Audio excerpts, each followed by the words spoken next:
Welcome to Nava Podcast with Leah Cardenas and Stella Pashos. Let's explore the true essence of Nava. Nava embodies the concept of beauty in all its forms. It represents the inner radiance that each woman possesses and the unique qualities that make her truly remarkable. Our mission is to share the stories of inspiring women who are making their mark in the areas of fashion, health, lifestyle, and family. Our aim is to curate meaningful conversations where the journeys and experiences of our guests can inspire you in your own life. We started this podcast to create a space where everyone can feel beautiful, inspired, and empowered. Nava is not just a podcast, it's a celebration of the incredible women who have shaped our lives and the countless others who are yet to share their stories. We can't wait for you to join us.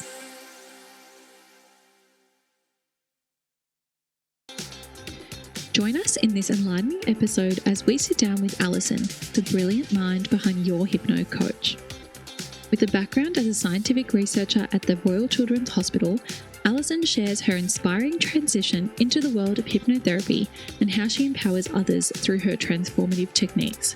Discover the science and art behind hypnotherapy, unraveling the mysteries of the mind and the power of positive change.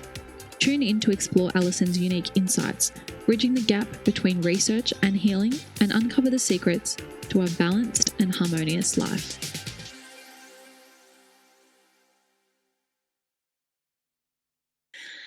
Hello, everyone, and welcome to Nava Podcast. I'm Leah Cardenas, and as always, I'm with my co-host, Stella. Hi, everyone. And today we have the amazing Alison on the episode. Hi, Alison. Hi ladies. Today is going to be an enlightening episode where we sit down with Alison, the brilliant mind behind Your Hypno Coach, with a background as a scientific researcher and at the Royal Children's Hospital. Alison's going to share her inspiring transition into the world of hypnotherapy and how she empowers others through her transformative techniques. We're so excited to get into it. I'm excited too. Okay, so as always, we do a little icebreaker with our listeners to get to know you a little bit better. So we'll start now. How old are you? 43. 43. And which city do you live in? Melbourne. Did you grow up in Melbourne? Yes. What is your coffee order? Chai almond latte. We're almond girls, aren't we, Leah? Yes. Unfortunately, no more lactose for me. No. Do you have any pets? Yes, I have a COVID cat called Coco. I've got a little COVID puppy too. Little blessings. If you were a flavour of ice cream, what would you be? Fior di latte, which you can usually get in Italy when you're in Italy. It's like a milk-flavoured gelato. It's delicious. Share a fun childhood memory that always makes you smile. It's always the holidays, isn't it, for me? Well, I loved going on holidays with my family, in one particular when we went up to Queensland and we went out sailing. It was beautiful. What is one word to describe yourself? Relentless. Yeah. No stones left unturned. No. What is one of the most adventurous things that you have ever done? That's interesting. I've had a really big adventure and I've got more than 90 seconds. Can I share? So about 5 years ago, I was on a aeroplane and I hadn't been on a plane by myself for many years because I had children, and I was going to LA. So it's a big area of sea underneath us. And as I was on the plane and the guy next to me started to get a little bit agitated about 2 hours in, and then I turned to him and I said, "What's the matter?" He goes, "You know, I'm on this plane flight quite often. For some reason, we're descending." And I'm like, "We're descending? That's really odd." And we look out the window, and we're right on the plane wing, and at the end of the wing, we could see this shooting. It looked like fire to me, and I was like, "Oh, that doesn't look very good." And then we turned to our right, and the pilot's standing right above us, and he goes, "Don't worry, we're just dropping some fuel. We're going to be doing an emergency landing because there's smoke in the cockpit." And my mind's like, "Oh my goodness, we're over the ocean. I don't want to do an emergency landing over the ocean." Look out the window and there's all these green forests. I'm like, "Oh, thank God, there must be some sort of island." We turn, the plane turns, and then I can see the runway and there's like 20 fire trucks all along the runway, and the plane lands very quickly. the lights turn off and everybody's told to get out of the plane. So we get off the plane really quickly, and it's just this shock because we're in this beautiful island. There's warmth, there's a sunset, there's all these palm trees, and people coming up to us, saying to us, bonjour, welcome to Vanuatu. Would you like some water? And we're all like shell shocked. We're like, we've just come off a plane. There's been an emergency landing. Bring my husband, he goes into this panic state, and I'm like, it's fine, everything's going to be fine. They've said to us they're going to put us up, we're going to eat, we're going to sleep, everything's going to be fine. And 24 hours, we're back on the plane, back to LA, and life went on as normal. That is crazy. That is so crazy. I mean, I feel like the question was, what is the most adventurous thing you've ever done? But you were pushed into that adventure.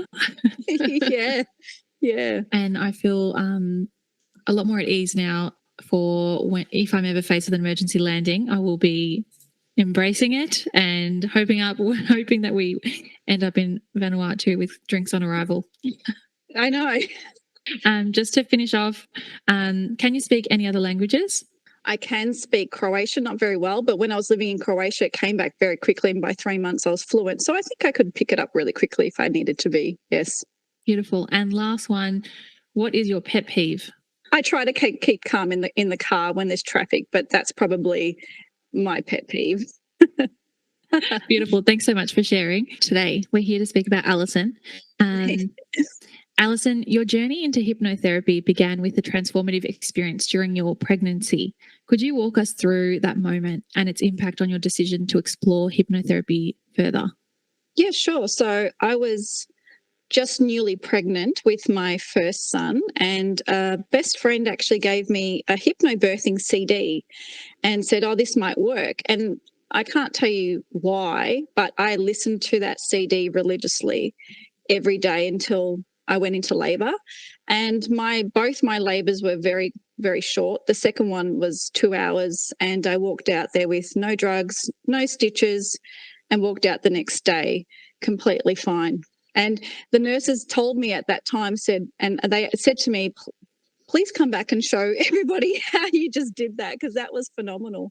And I was really just shocked at the whole process, and then sat back and thought, hold on, I did do something different. I listened to that CD, and what did that CD do to my mind? And then I went and did more research and found out that I love this type of work because it just transforms people's lives. Roughly what year was that when you first were introduced to hypnotherapy? My son just turned 10, so it was just over 10 years ago. There you go. So I know that you were in background of science, and you had your son and you were introduced to hypnotherapy. So there's been a couple years until you started your current business. So can you talk us through that background and maybe how the two have intersected? Yes. So with the transferring of what I was doing now to what I was doing before, I think what happened for me is that my life just changed in terms of responsibility and priorities. So there was a more need for me to be with my children. And the second thing was that I enjoyed watching people's lives transformed, because I was working as a hypnotherapist throughout the last few years, and working at the children's hospitals. It was more about bringing sometimes the worst news that people would hear in their lives. And then I would come home and I'd do the hypnotherapy, and then I would find that I would be bringing a totally new and different experience in people's lives. And I enjoyed that a lot more. And also this business gives me more flexibility to be with my children, to do certain things that are very important to me, which is dropping off or pickups and things like that, and also being present for them at certain times of the day. So it just ticked a lot of boxes for me. So even though I loved my previous career, it was very intellectually stimulating. There was always something to learn. There was a great team of people. I moved into something that when my life changed, which is when I had my children, things just like naturally do change in your value system. And then I went towards what was actually not just working for me, but was more of a purpose that fitted and suited and that I loved more. Yeah, I can definitely relate to that. Since having Isla, I think I'm still on a bit of a journey, but something changes when you do become a mum, and also being someone who's very career driven. I think, did you find there was a couple of years of transition before you really stepped into that different mindset?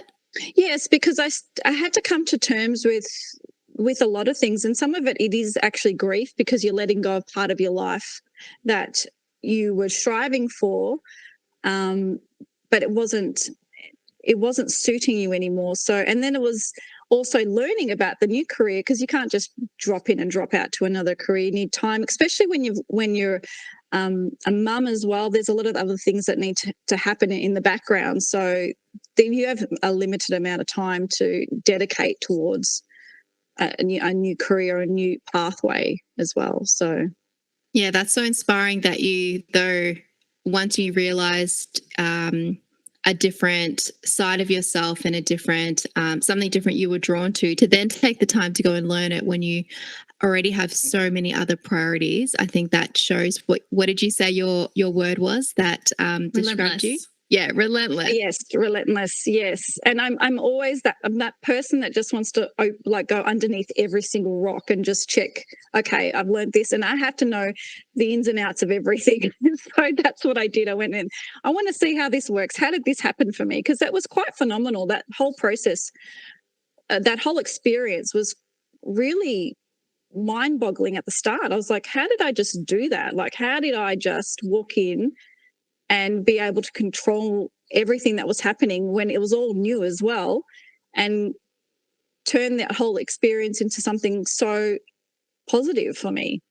There is so much that people can gain from hypnotherapy, and where it can just transform people's lives, because it's not just that. I think, and maybe when I think back at it now, it was the stepping stone, but it also might have been that domino effect, like that one went over and then the rest just sort of came after it as well. So I think just speaking about pregnancy and childbirth specifically, I don't have children yet, but when I am planning to, I will to see you. I think it's such a beautiful experience, and it can sometimes be clouded by people's fear of how childbirth will go and all the pain that's involved and all of that. I can't speak to it directly, obviously, but having a method or a practice or a ritual in place to make sure that this can be the most beautiful experience for new mothers and parents. It seems like, why wouldn't people be all over this, you know? But there's also that element that the experience doesn't mean that it has to go this particular way. Whatever happens, it's you are walking in that journey, and however it happens to you, then it's that mindset of being able to go, that's what happened and I'm okay with that, and then moving forward, instead of bringing that trauma and then it keeps carrying on years down the track as well. Speaking of the ins and outs, for our listeners that aren't familiar with hypnotherapy, are you able to shed some light on what hypnotherapy is and how it can positively impact mental and physical health? Sure. So we work throughout the day in times of trance, which means that there'll be times in part of your day when you're doing something that you just know how to do very, very well. Have you ever driven to a certain location every day, and then sometimes you get there and think, oh, how did I just do that? Or did I go through a red light? All the time. So you're not actually consciously thinking at that stage, but you're doing the action. So you go into like a state of trance or state of dissociation. So if you can do that through the day, then you can apply it. Sometimes can come into areas of your life where it becomes a problem, where you might be smoking, drinking, excessively eating, or even with phobias, because that's also a state of trance that you're running anxiety. So what hypnotherapy can do is see, it's it's going into that problem space and helping you realize how you're doing it, and then working through the how to get to the other side where you're actually starting to recognize the patterning that you're doing. I'm relating to this because I have a lot of patterns that I need to break.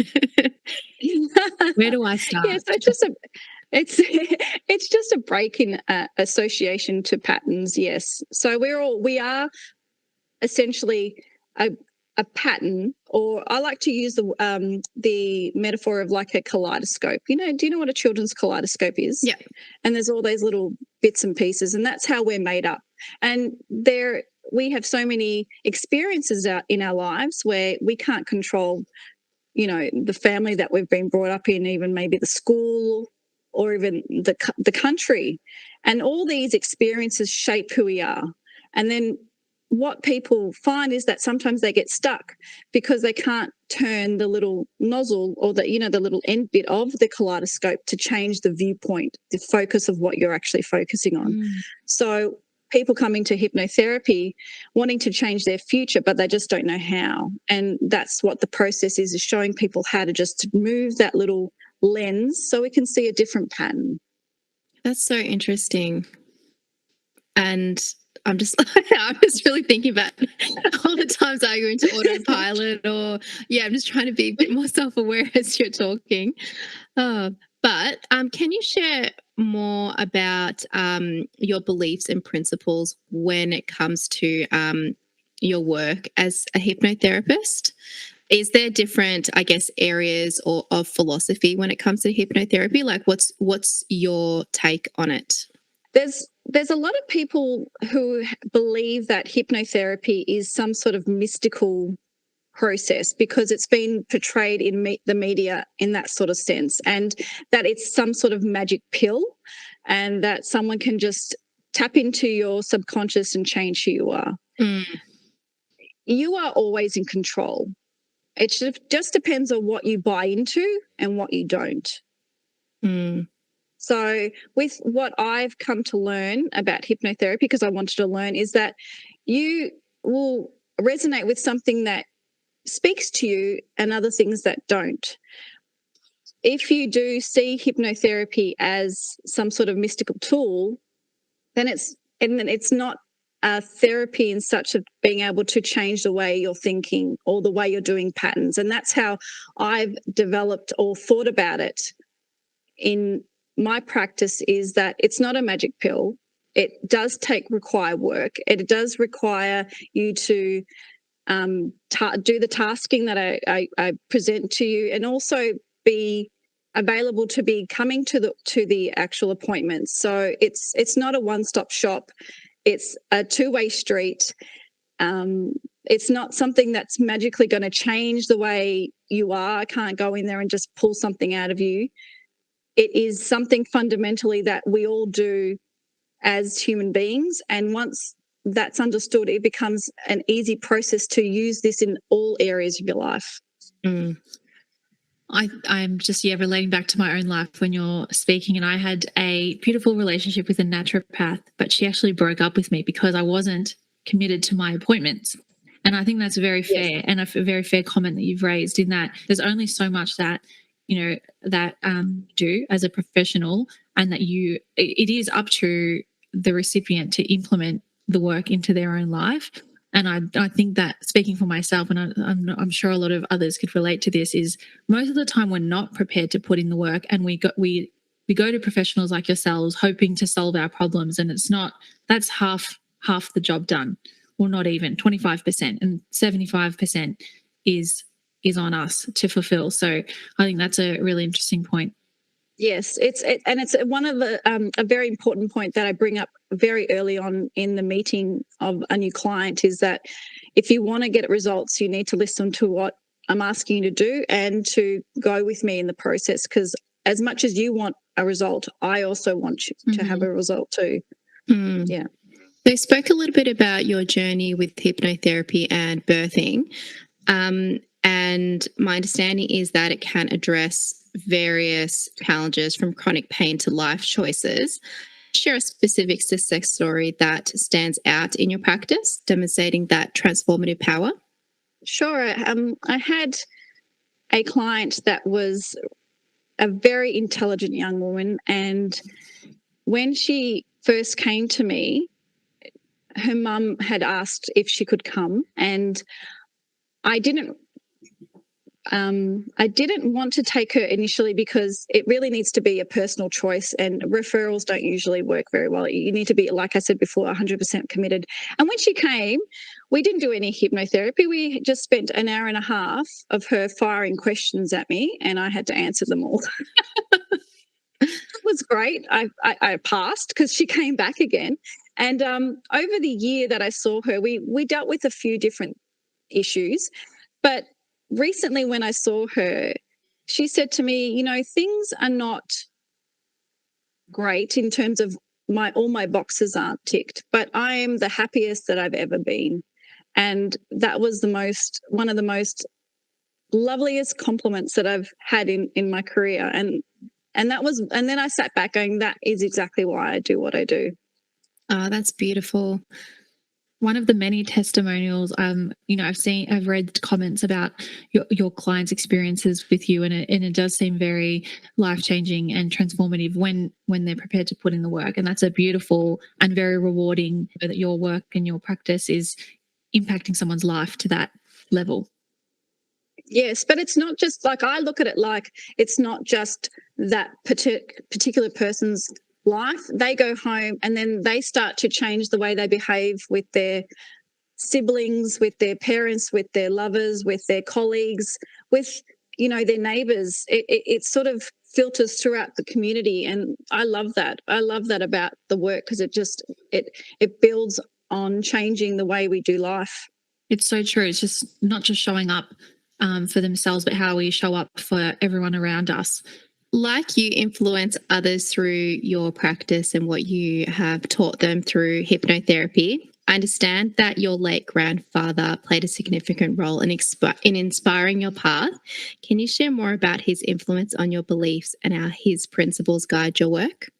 Yes, my grandfather was such a great man. He really inspired me in the way that he worked for community.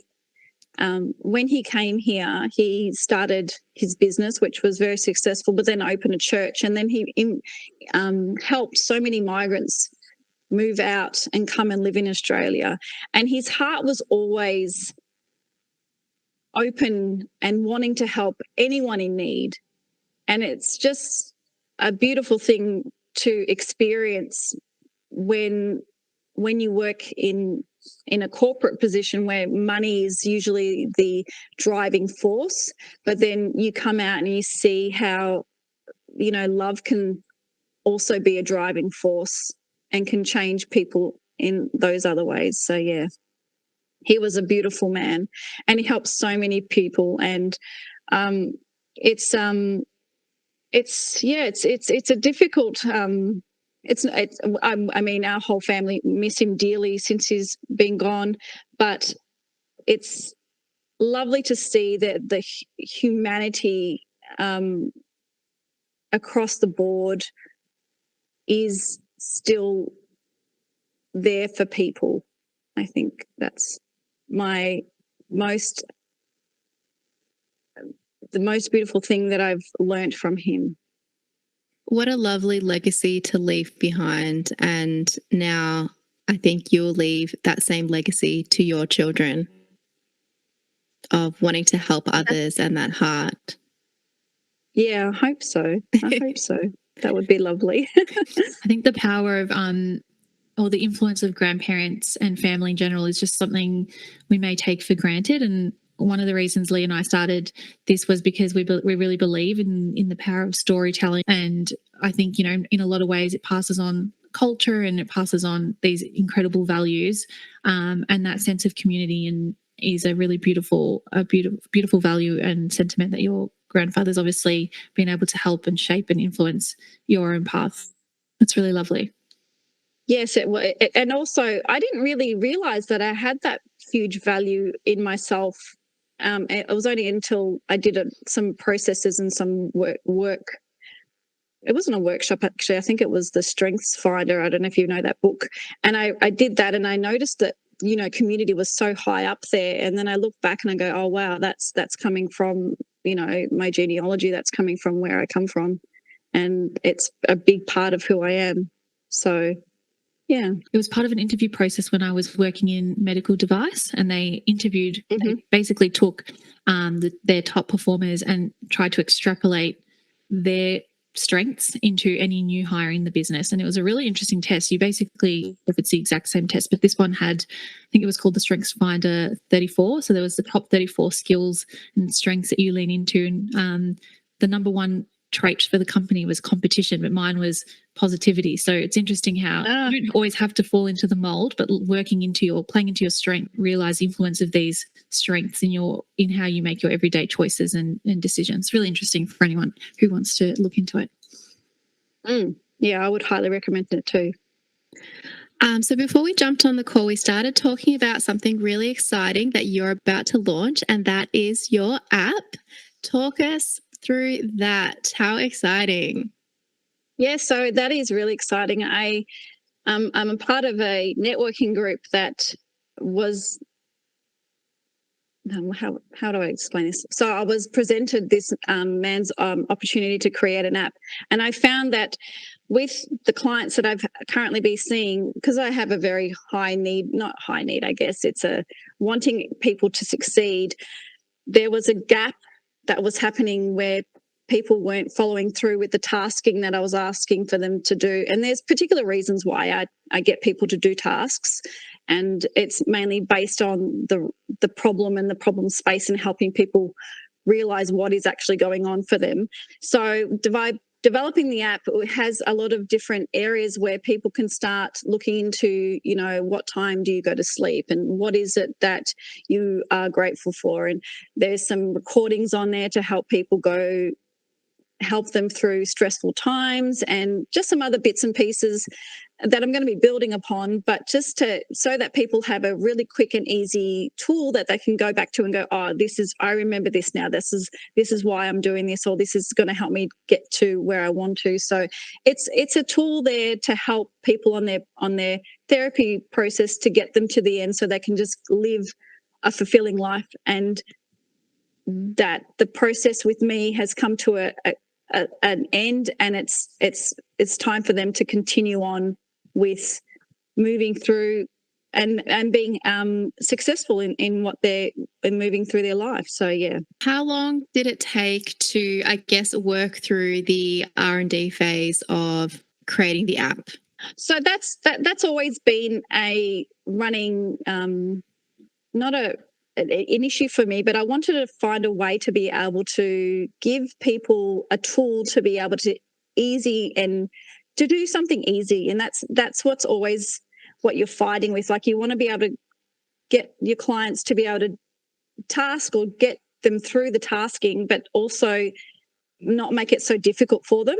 So I'd been putting notes, you know, maybe if I put this on the website or if I did it this way. And then when this opportunity presented itself, I thought, this is fantastic. I can put all these ideas that I already had into this app. So it didn't take very long. It's been a few months that we've been developing together. And I think it will just continue to evolve as more ideas come. But this company that I'm working with have already got all the tools and the tricks behind the scenes. I'm just letting them know, hey, I want this. Can you make this happen? Yeah, that's fine. So maybe it's been a few years of thinking about it, a few months of putting it together, and it's going to be a work in progress, I guess, moving forward.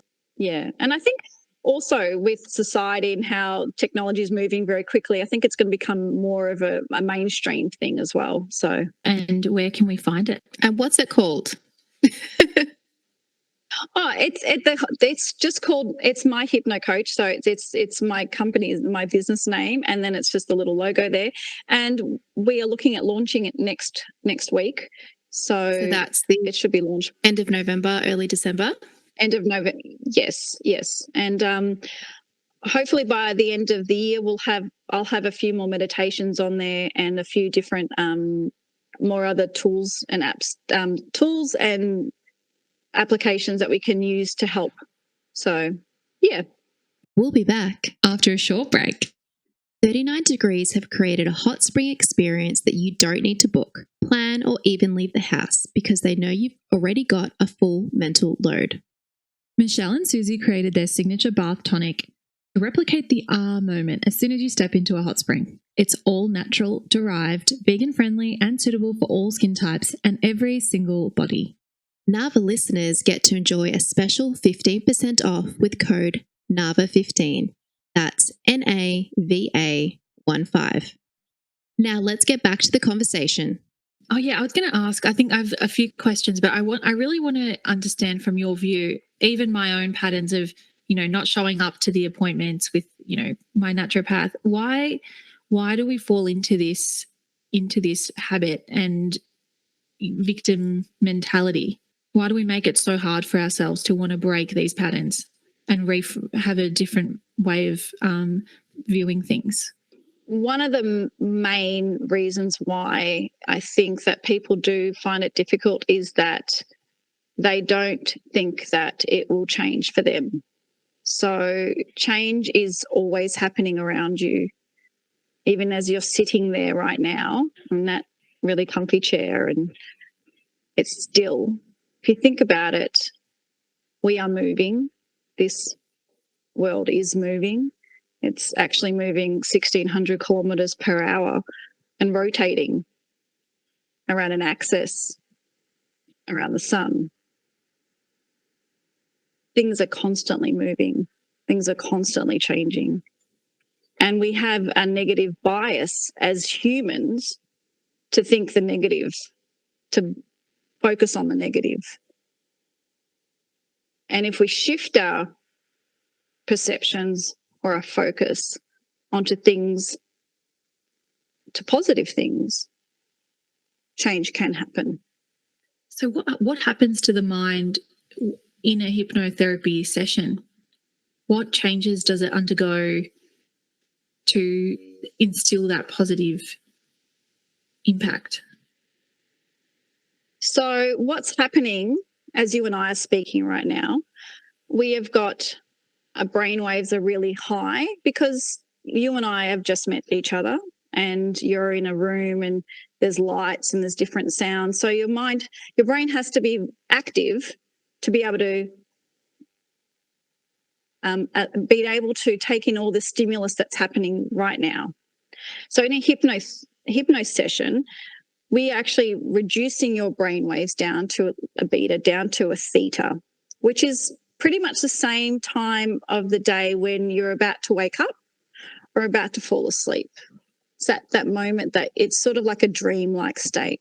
And in that state, there's a higher chance that you'll be able to take on new suggestions, a new way of thinking when you lower your brain waves. And the more you are open to this process, the more that the process can have an impact in your life. So some people who think that you are putting in a belief system that might be detrimental to you or you have control over your mind, it's going to be harder for those people to go down into that state comfortably. So essentially we are actually creating a space for you to be in a really restful space. And in that restful space, you have an opportunity to hear something that you might not have heard if I just said to you, just turn up to the appointments. Why are you doing that?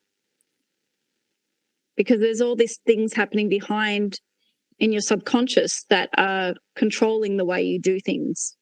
And again, a lot of those patterns, like I said before, have come through your experiences through life, which is very different to my experiences, to your neighbour's experiences, to someone living in India, to someone living in Egypt. So as a hypnotherapist, how much of it is, I guess, you opening your patient's mind the tools and compared to you working through some of the trauma or issues that they're experiencing? With the specific training that I did, which is strategic psychotherapy, we're not interested in the story that you're running in your head. We're interested in how you're actually doing this problem. The story is your memory. It's in your past. Past is over. And sometimes it's really great that it's over. Yeah, I think I've read a little bit about this online and how everyone is so different in terms of their needs and what specific therapy will be beneficial for them. But I can see how repeating the same story over and over and reliving that trauma, I really love that fresh perspective and let's move forward now, because it's really interesting how I think, you know, a lot of the way that we remember things isn't exactly always how they actually occur. Like our minds play tricks on us. We reinvent our memories to some degree, and it's all very interesting. And saying, what can we do to move forward? I think that's a really beautiful and refreshing take. Yeah. So we are essentially teaching people how to move through life and not carry those same sort of patterns.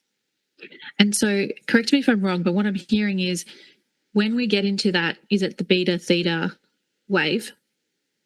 Theta wave, yep. Our theta wave. So our sympathetic nervous system is calm in those states where we're more willing to explore different avenues because we're so highly strung. I would say I am at times. If you would have proposed something to me now, I really resonated with that. I'd probably say no. So getting into that theta state where my nervous system is calm, I'll be more receptive to a different view or a different approach or a different tool. And yes, is it similar to that theta wave is tapping, you're then able to tap into subconscious beliefs, or is that a totally different area? You are tapping into your subconscious. Yes, so we are tapping into the belief system and then asking, you know, is that valid? Is that feeling or thought valid? And if it is, it could be yes, it could be valid, but is it useful for you right now? Mm-hmm. Were there any supplementary or lifestyle approaches that you would ask your patients to incorporate alongside the tools and things that you are suggesting that you're going to start implementing through the app? Were there any other, I guess, lifestyle changes or things that you recommend?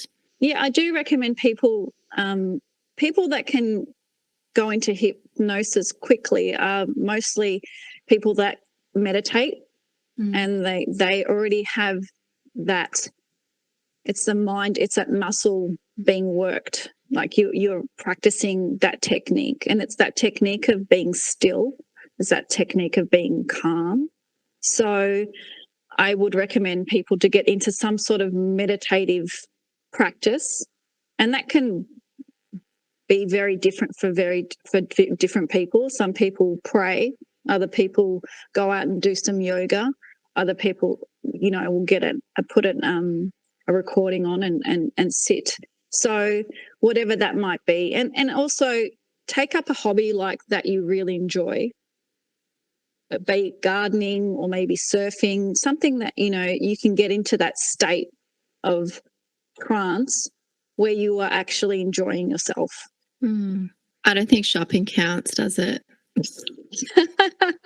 Well, online shopping at 11 o'clock at night might not be the time for clear decision making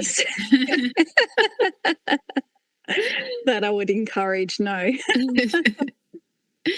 What advice would you give listeners who, I guess, this is all new to them, and I guess might be hesitant or unsure about where to start? If they're resonating with this, might be something they actually should look at incorporating. Well, if you didn't want to come and have a session, I would recommend come and have a session, sit down with me and learn about it and see if this does resonate with you. If not, you can go onto YouTube and look up, you know, hypnosis and what it does in terms of how it works for the brain, and educate yourself that way. And maybe it is something about the whole process that makes it daunting for you, and then learn a little bit more about it so that you do find that you are more comfortable in seeing a practitioner that's practicing this. And I think what the hardest thing would be for your particular area is what you said earlier, the way that it has been portrayed in the media. You hear hypnotherapy, you imagine a yo-yo being dangled in front of you and then count to 3 and then you're a duck or something like that, which is such a shame because that is not at all what it is about. But it's just annoying how the media can portray things in not the right light. Yeah, well, there's also that is purely for entertainment purposes, and there's big shows that people are being hypnotized, but they are also being selected to do that. They're not just picking out randoms from the group or the audience. They select for those particular people because they're very, very highly susceptible. And there are people like that. They're very, very highly susceptible. Do they have control over them, and are they actually telling them to quack like the duck? They are, but they're following an instruction and they're actually saying, yes, yes, yes, I'm going to do this. Yes, yes, yes, I'm going to do this. So it always comes back to yourself. You are responsible for your actions. You are responsible for your behavior. You are responsible for your responses. So it's that person might be saying something, but you're actually following them. So unfortunately it has been portrayed poorly, but it also shows that it's very, very powerful in the same time too. So is there any fun exercise we can do with our listeners now? Sure, we can do an exercise where we can just get back to our breathing. So if you want to, you can just close your eyes down now and take a deep breath. You might become aware of the way the air moves through your nostrils. As you take that breath, inhaling, just holding it there, just blowing out like you're blowing out a candle.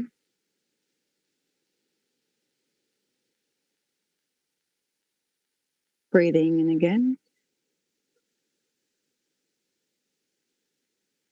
Holding. Just breathing out a little bit more slowly now.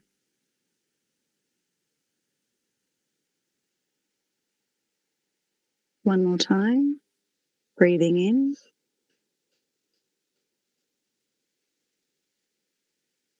Holding.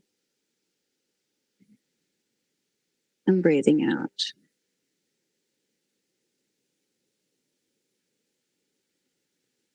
So opening your eyes now. Wow. I just feel like we would all be better humans if we so much relaxed. That was lovely. Thank you. Thank you. You're welcome. So Nava represents the core values we explore in our podcast, and each letter of Nava stands for an essential aspect of personal and professional growth. So the first one is navigate. Alison, can you share a technique or strategy you use to stay organized and keep track of your progress when working towards your objectives, apart from being relentless? So what does that look like? Okay, so I do take the time to organize parts of my life, and that is, for me right now, is my meal prepping, and also with other organizing work and play and business and all the other things that are going around in my life at the moment. So I do actively take a good 2 hours of my week and I spend organizing that part of my life so that runs smoothly for me. So yeah, that's what I do to help myself move through life easier. I feel like it's why, yeah, when the more I hear like there's simple practice of like people, will come up with excuses as to why we can't meal prep for 2 hours, but there's so many uncontrollables in our day and in our week. So just having that one thing out of the way and done, I think that's such a clear and simple thing that we can all implement. Thank you for sharing. Yes, it's I think, and also because what I feed my children is very, very important to me. So that becomes an easier task as well, because I know that it's a very high value for me, and that's also a good tool to, or good thing for you to recognize is what is important to you, and that will become more easier for you to implement as well. A is for aspire. Are there any particular role models or sources of inspiration that have helped you to get to where you are today? So with my current career with hypnotherapy, I do look at Milton Erickson, which is, I would believe, a virtuoso for hypnosis. And he was just a phenomenal man who understood people at the core level. And he is my inspiration at the moment, because I want to be like him. And there's so many people that study underneath him, and we're all just in awe of how he actually could do the work that he did. So he's a famous psychologist and psychiatrist, shed a lot of methodologies on, I think it was namely hypnotherapy, but a lot of things around language and dominant beliefs of the unconscious mind. Yes, and he had such great it was amazing to see how he could influence and transform people's lives very, very simply without doing much. So that's my aim. Can you share a particular practice or routine that you find valuable for maintaining your well-being, both mentally and physically?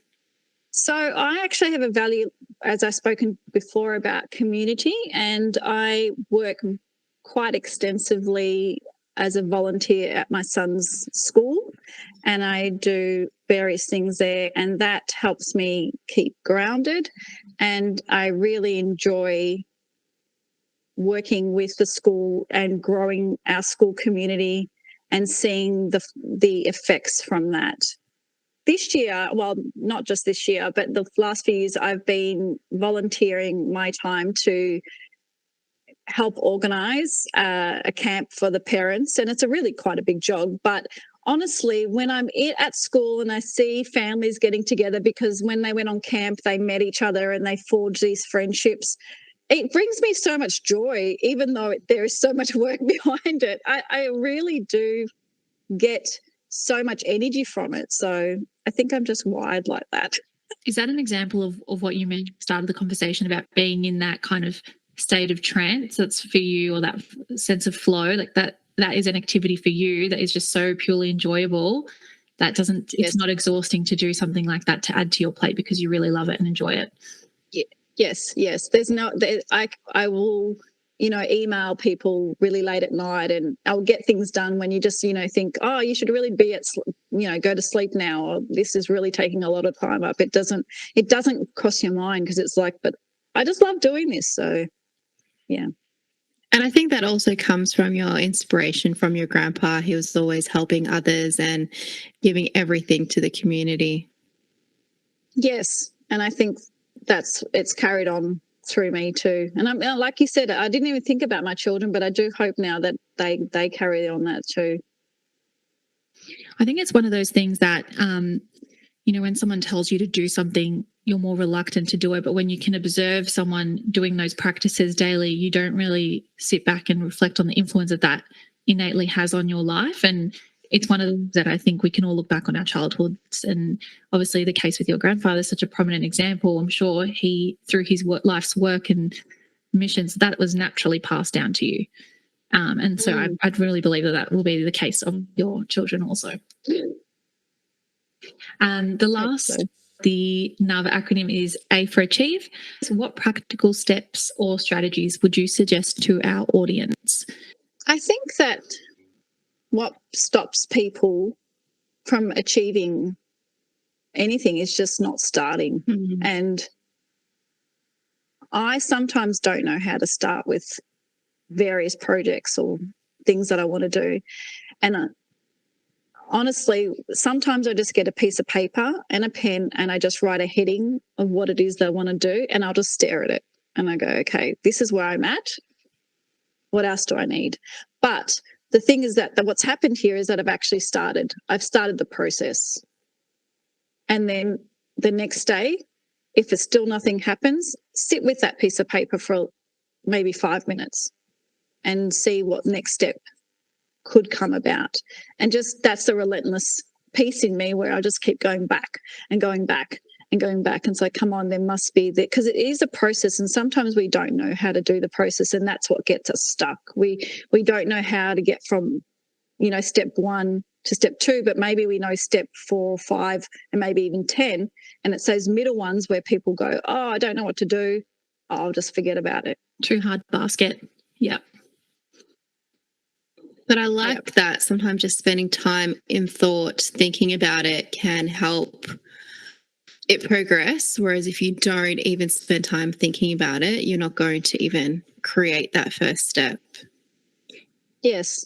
And just creating that first step. And I think that's going to be a bit of a problem for today's society, because there are so many things that take away the thought process, that we're not actually being able to, teaching people how to think again. There's so many other things that can do things for us now.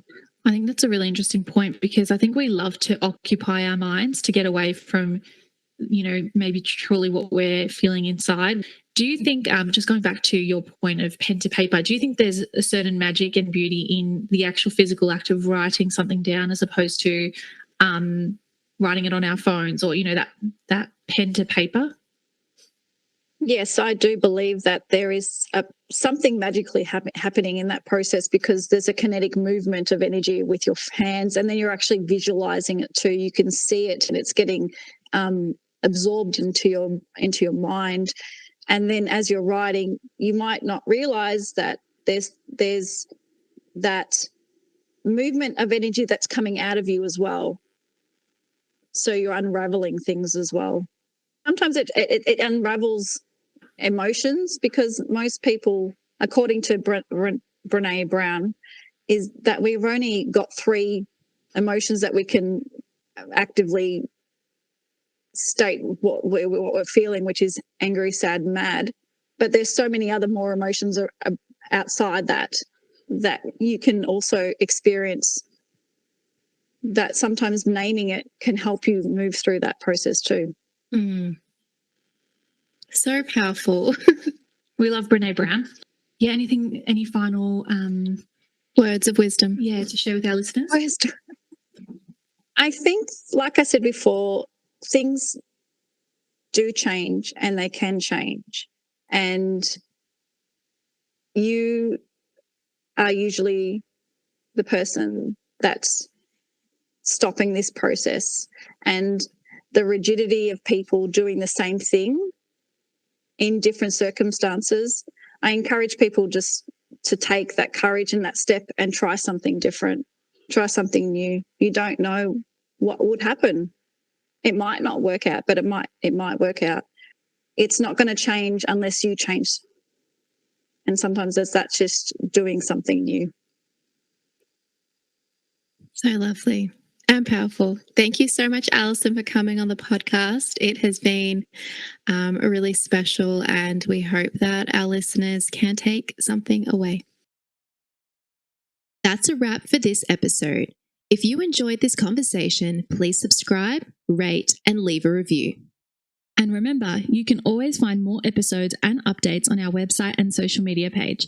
You can find us on Instagram at nava.podcast. Until next time, keep chasing your dreams and making your mark on the world.